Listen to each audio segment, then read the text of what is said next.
Dan saya memperlakukan putusan MK ini soal penggunaan tempat dalam asas yang juga berlaku bagi kampanye di media penyiaran, media massa cetak, elektronik. Ada 3 prinsip yang harus dipenuhi.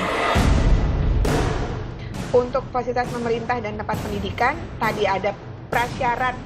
Jadi, peserta pemilu itu pada kondisi pasif, kecuali dia diundang.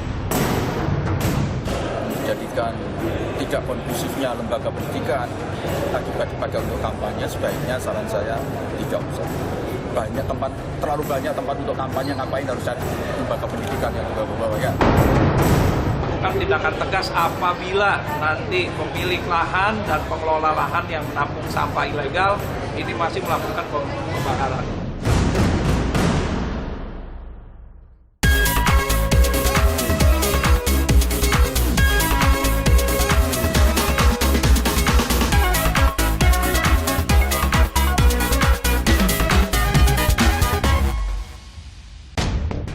Mahkamah Konstitusi memutuskan pelaksanaan kampanye dapat menggunakan fasilitas pemerintah dan tempat pendidikan. Mahkamah Konstitusi mengeluarkan putusan tersebut pada 15 Agustus 2023. Mahkamah Konstitusi mengeluarkan putusan atas gugatan terhadap pasal 280 ayat 1 huruf H Undang-Undang Nomor 7 Tahun 2017 tentang Pemilihan Umum. Putusan MK menyebutkan menggunakan fasilitas pemerintah, tempat ibadah, dan tempat pendidikan, kecuali untuk fasilitas pemerintah dan tempat pendidikan sepanjang mendapat izin dari penanggung jawab tempat dimaksud dan hadir tanpa atribut kampanye pemilu. Bagi anggota Dewan Pembina Perludem sekaligus pengajar hukum pemilu Fakultas Hukum Universitas Indonesia Titi Anggraini, putusan MK justru memperjelas maksud pasal 280 ayat 1 huruf H Undang-Undang Nomor 7 Tahun 2017 tentang Pemilu. Perlu ditekankan, ini bukan hal yang baru, tetapi kemudian Mahkamah Konstitusi membawanya ke tempat yang lebih terang. Pengaturan soal penggunaan tempat pendidikan, fasilitas pemerintah, itu sudah dari beberapa pemilu yang lalu diatur di dalam Undang-Undang Pemilu kita. Bedanya, lokasinya itu di penjelasan.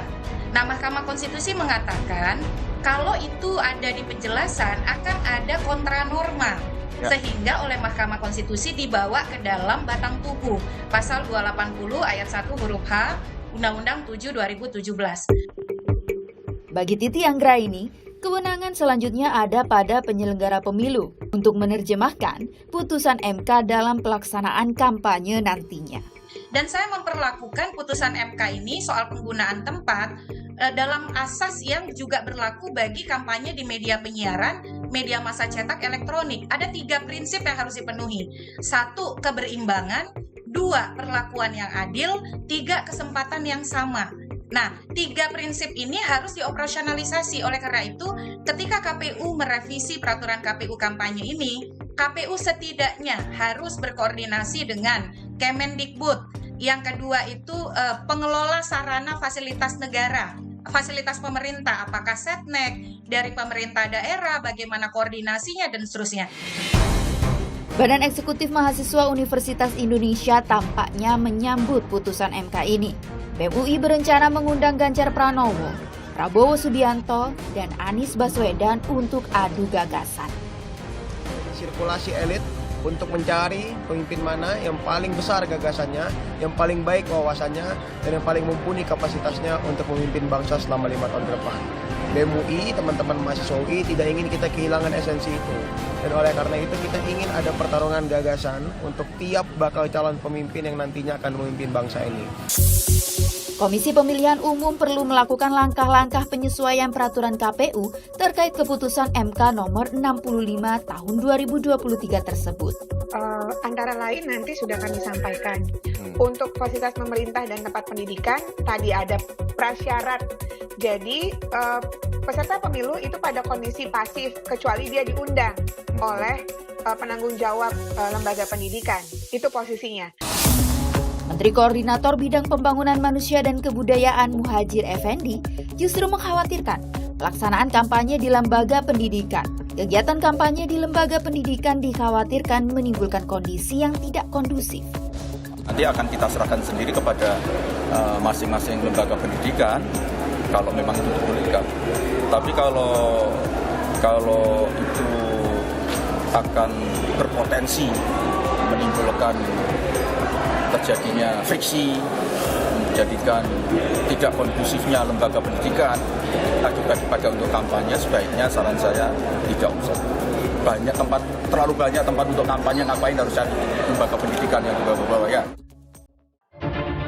Pemilu jelas memunculkan dua atau lebih kelompok yang saling bersaing memikat pada pemilih untuk mendapatkan mandat, mengendalikan pemerintah. Pemenang adalah mereka yang memperoleh suara terbanyak sesuai ketentuan. Sedangkan pihak yang tak berhasil memikat pemilih biasanya akan menjadi oposisi yang menempatkan diri sebagai penyeimbang pemegang mandat pemerintahan.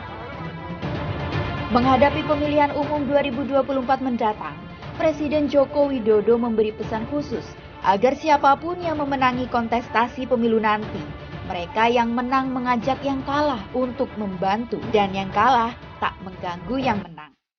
Karena pasti ada yang menang dan pasti ada yang kalah.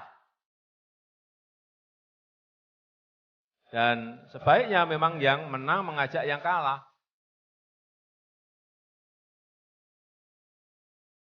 Untuk membantu, dan kalaupun tidak membantu, sebisa mungkin jangan mengganggu. Bagi pengamat politik Adi Prayitno, pesan politik Jokowi mengandung makna bahwa kerasnya persaingan politik tak perlu menghilangkan potensi untuk bersatu. Tak perlu kalah oleh keinginan berkompetisi dan saling mengalahkan. Pada prinsipnya, politik dan pemilu itu penuh persaingan, penuh kompetisi, saling mengalahkan dan saling menegasi.